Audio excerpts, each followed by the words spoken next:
How did you deal with that stress, with like having to constantly fix things and just like going out there with the minimal amount of supplies that you had?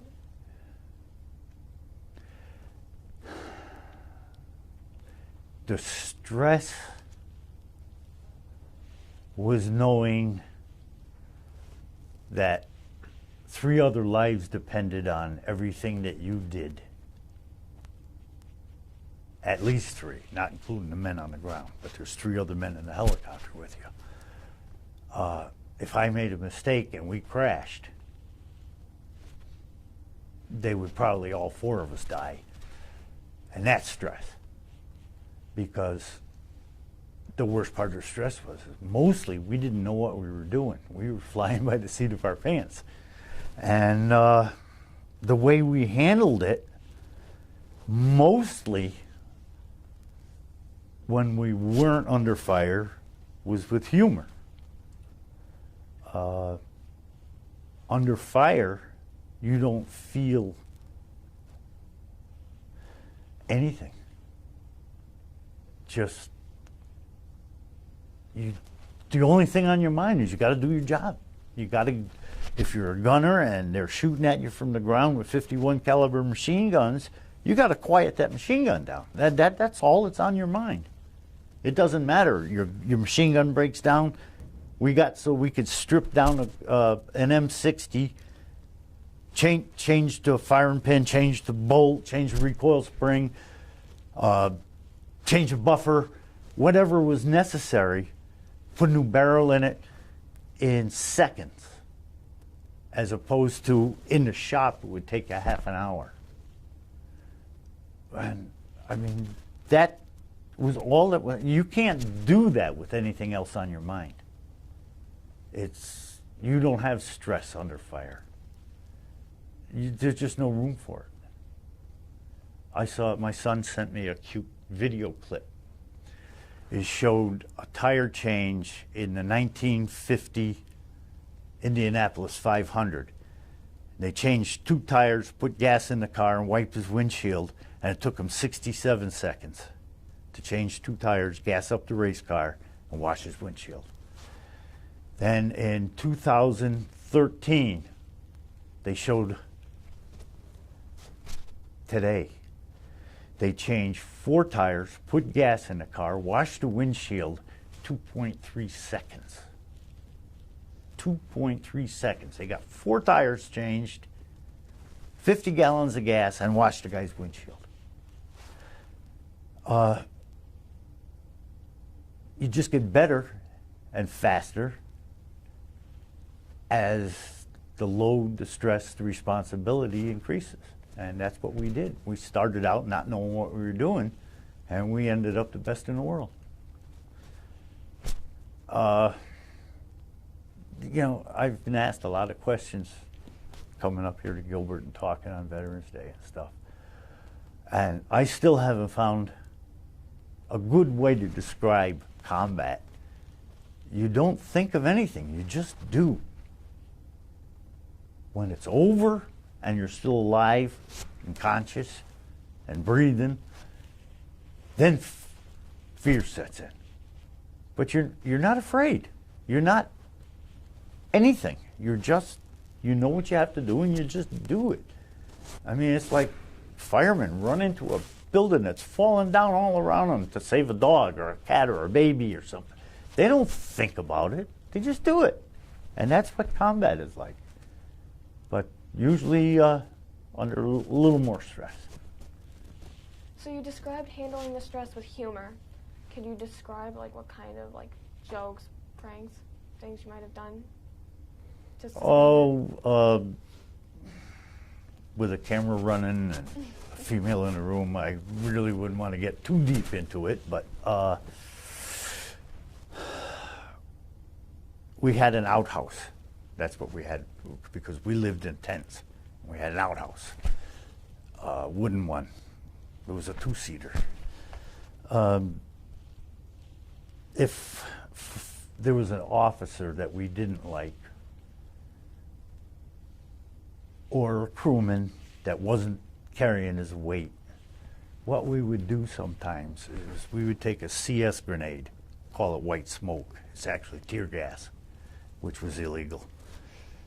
But we would take that and we put a rubber band around the spoon. That's the part that pops off when you pull the pin, and when you throw it, the spoon pops off. We would tie that rubber band around the spoon on a lifesaver. So one end of the rubber band came around, tied onto one end of the lifesaver, and the other end of the rubber band came around and tied onto the other end of the lifesaver. And then we would pull the pin and put it in the outhouse. And we'd just all sit around and wait, because it was, like 98% humidity, 114 degrees. The lifesaver doesn't last long. And pretty soon it just dissolves, and then the spoon pops off and the grenade goes off. And we'd catch an officer that we didn't particularly, or a crewman that wasn't doing his job, and put that in the outhouse. And when he was in there and that would go off, tear gas, we'd all sit around and laugh our heads off. We had full contact volleyball we played. Everything, including knees in the groin and punches in the face over the net. I mean, we played full contact volleyball. That was a stress relief. We had one, we called him Mex. He was of Mexican descent. Probably one of the top 10 gunners I ever saw, but he was Mexican. And we used synthetic transmission oil. And for some reason, I got a picture of it too. For some reason, this crazy Mexican, I loved him. Everybody loved him. He was probably the most popular guy there. But he loved to drink it. We got pictures of him drinking transmission fluid out of a 1-quart can. And we'd get bored and say, Max, drink some oil. And then we'd all go out and we'd take pictures and he's drinking the oil. Played cards sometimes when we had a full deck. Just stupid games we played. We always had a big pot with baked beans and chunks of bacon and onions and stuff. That was our food. All we ever had for food was sea rations. So everybody always donated the baked beans. We had this big pot of beans. And you get some honey and mix it with it and stuff. It was actually pretty good. And it was always on hot. So if you're hungry, instead of sitting there with your little P-38 and opening a sea ration, you just dip in and get a canteen cup and have beans. But along with that went a lot of what AOC doesn't seem to like is farting. She doesn't like cow farts, so we had human ones, and we were all kind of packed in a small area. And it's not bad if you fart, you live with it, but when somebody else does, it stinks like hell. It's one of those situations. So we had this game going. If somebody caught one, everybody would yell, pokes, before the guy who farted could yell, no pokes. And when you got him before he said no pokes, then you went up and you punched him. And this was fun. It's really hard to describe to people that haven't been there or been in the service or just understand the juvenile humor involved, but it relieved stress. It really did.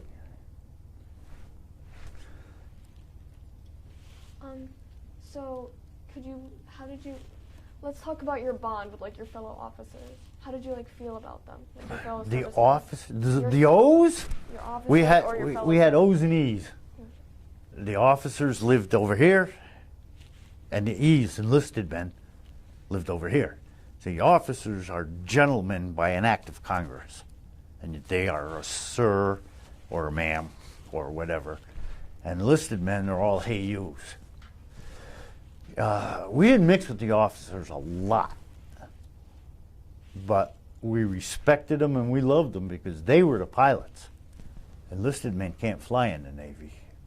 You're just the crewmen in the back.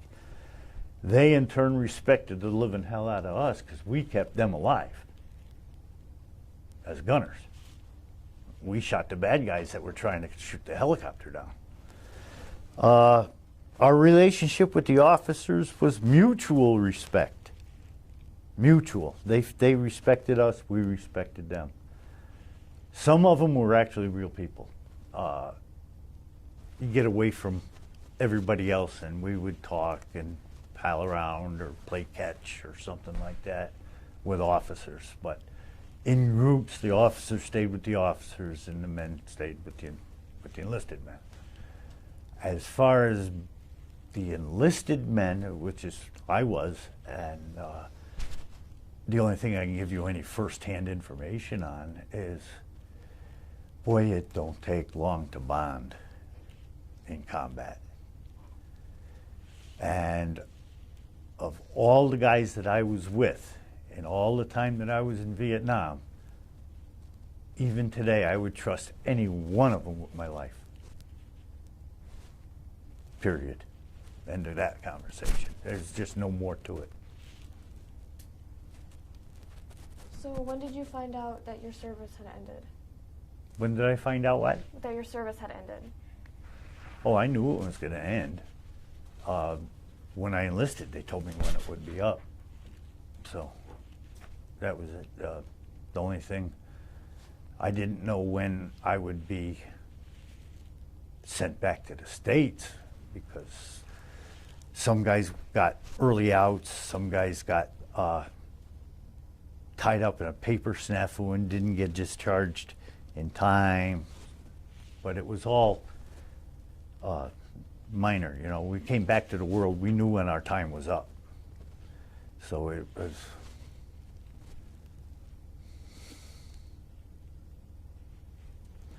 I don't know if I brought the picture, but when somebody left to go home, I obviously had to leave on a helicopter because there was nothing around, just a helicopter pad.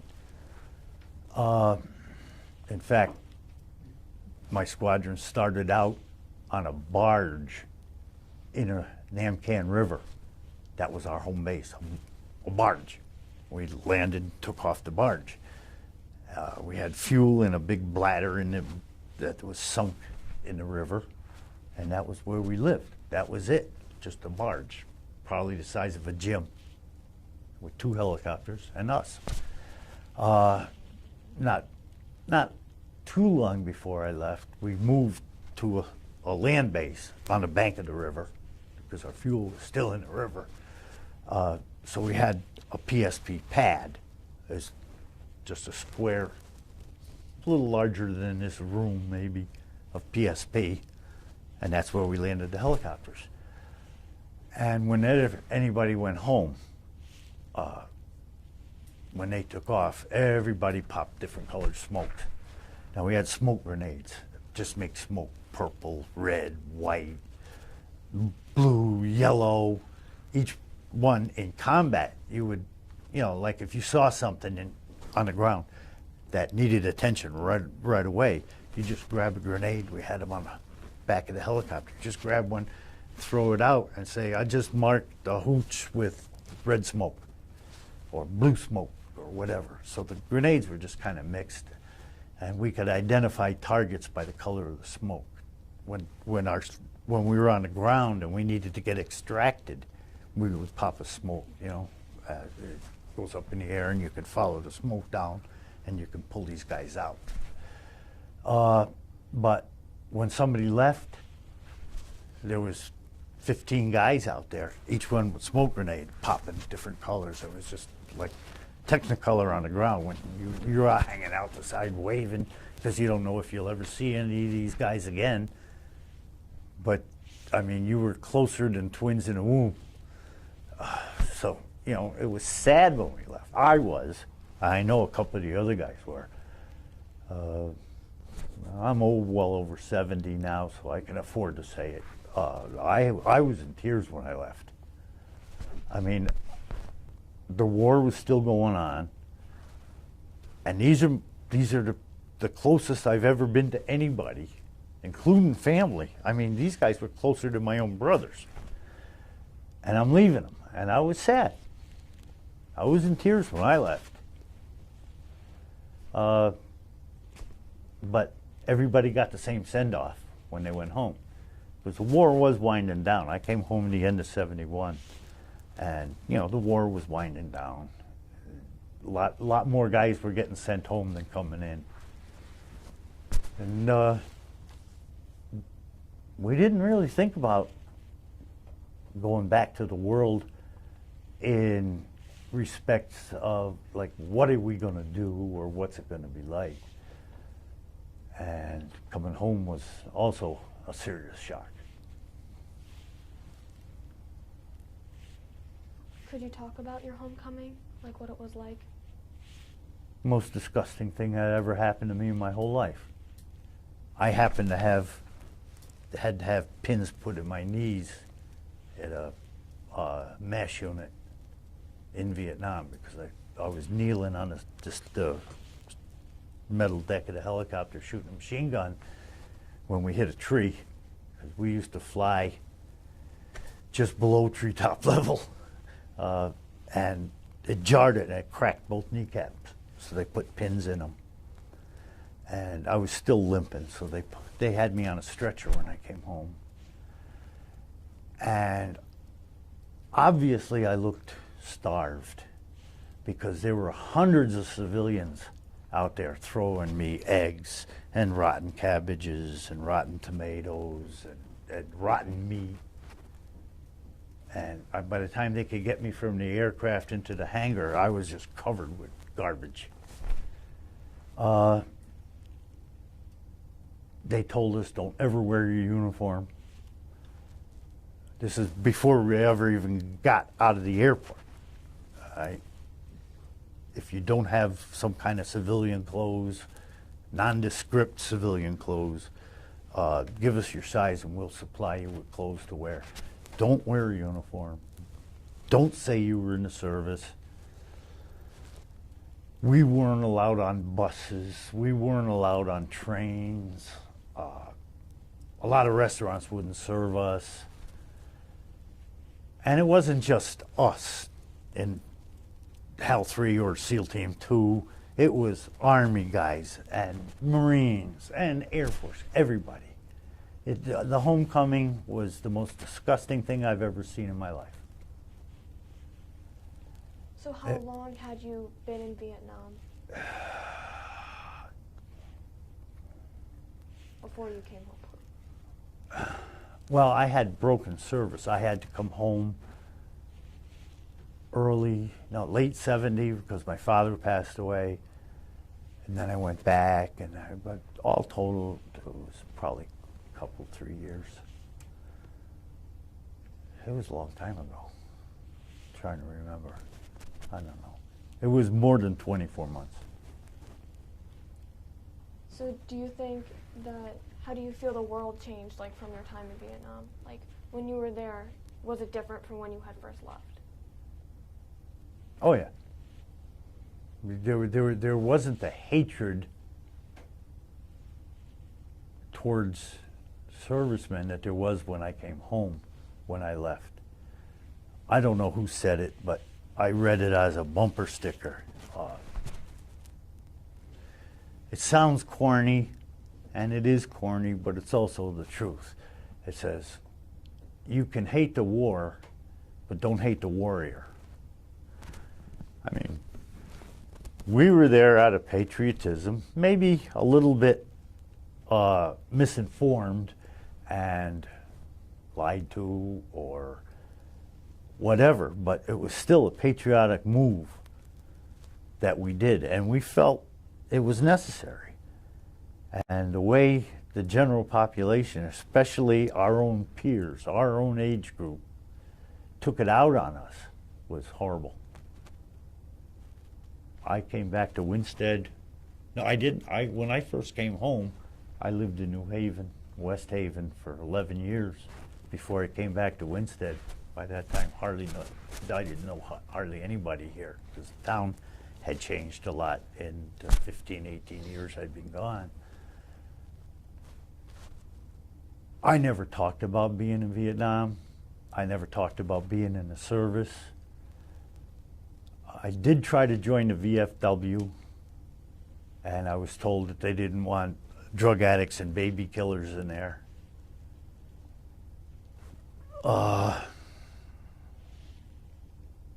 I don't know if I ever killed a baby or not. I mean, how do you know? I never shot one with a rifle or something like that. But when you're spraying the ground with 4,000 rounds a minute, you don't know what you're hitting. All you know is there's bullets coming up at you, and that's where you shoot. Took me a long time before I would admit to even being a veteran. It was just too distasteful. I just wanted to put that part of my life out of my mind, forget about it. I went to work. My first job was driving a beer truck. And if my thoughts wandered towards it, I just forced them away. I just wouldn't think, I refused to think about it. So was it hard to return to civilian life after being in Vietnam?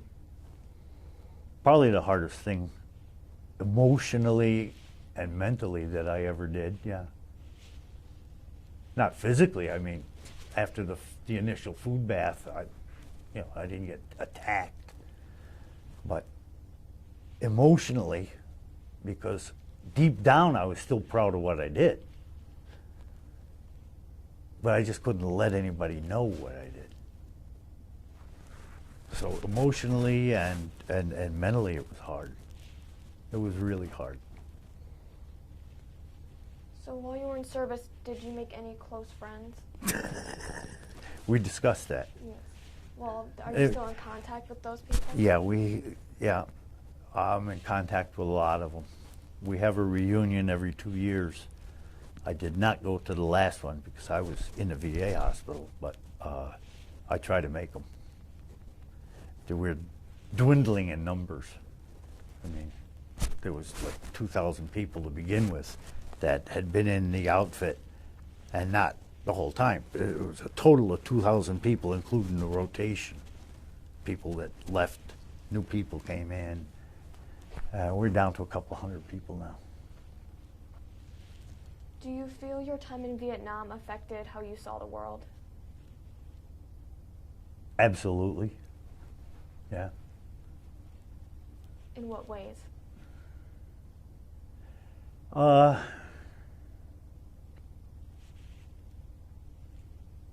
number one way was I finally understood real hatred.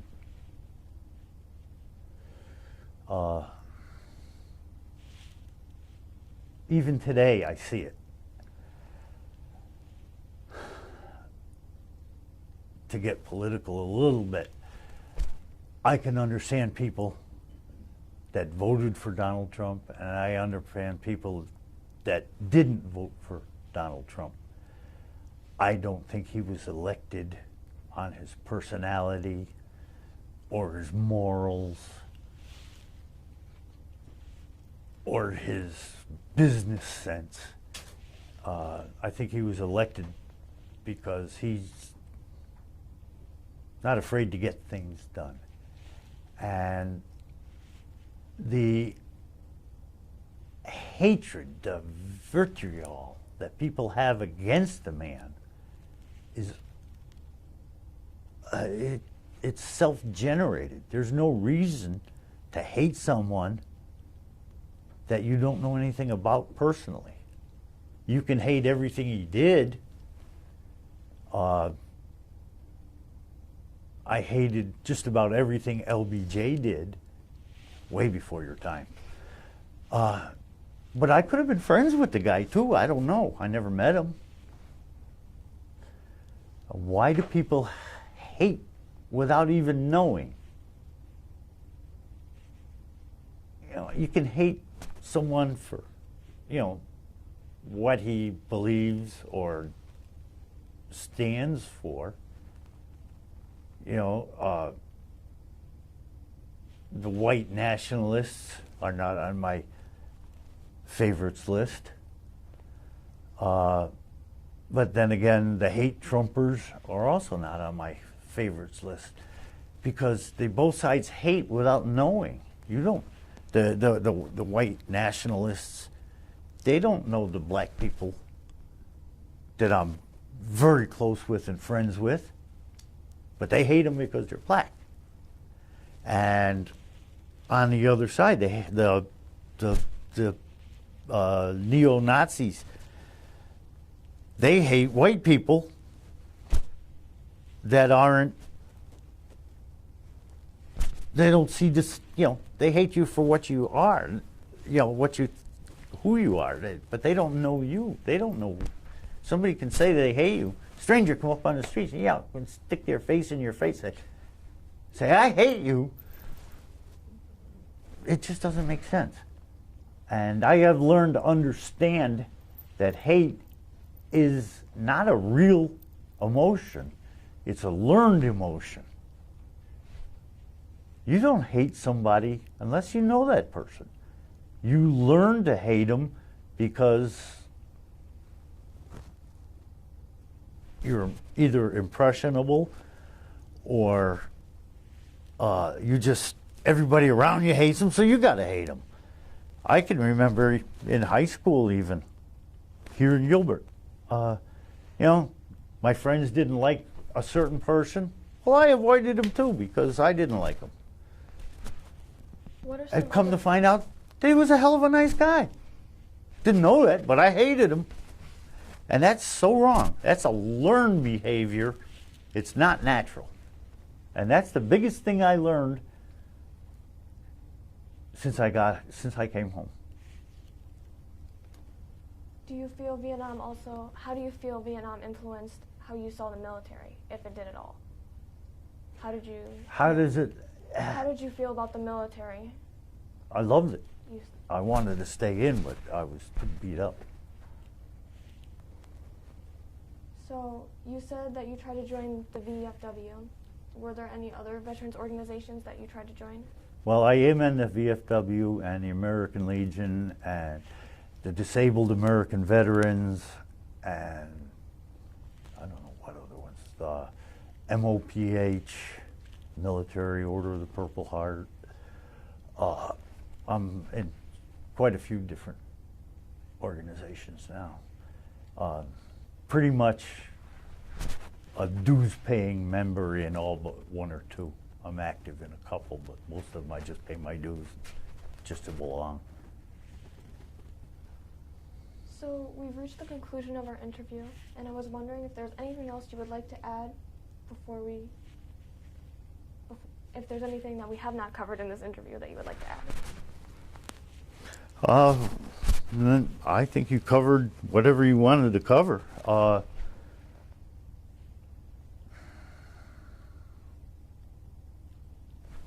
Not really. Comment.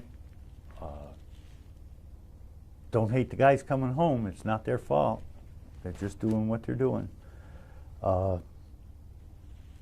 They deserve a little bit of respect, and they deserve thanks, whether they were loading trucks with paper napkins in Germany or if they're fighting with machine guns in Iraq. It doesn't matter. They put the uniform on.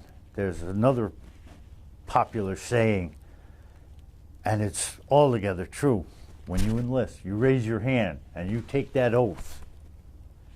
What you're in effect doing is signing a contract with the U.S. government, and you will give them everything and anything up to and including your life. That's a lot. They deserve respect and thanks. And that's about my only comment. You can't change history, but it should be recorded. And what Vietnam was like, I've been asked, what's war like? And my standard answer is there was 2.5 million men rotated through Vietnam during the war. And there was 2.5 million different wars fought. Because you could be standing shoulder to shoulder with me in combat and see something completely different than I saw. I mean, no one person can answer what war is like, because everybody's an individual, and you see what you see, you feel what you feel, standing right next to me in the same war, so your vision of it is different than mine. The fact, I got a little poster at work. It's on my wall behind my desk. It says, it's not that I... Mr. Hoffman, could you please call 1439? Mr. Hoffman, call 1439. It's not that I could and others couldn't. It's that I did and others didn't. And that's profound to me as a veteran. That's it. Unless you got more questions. Thank you for taking the time to interview with us today. I think history needs to know how people feel and why they that way, yeah.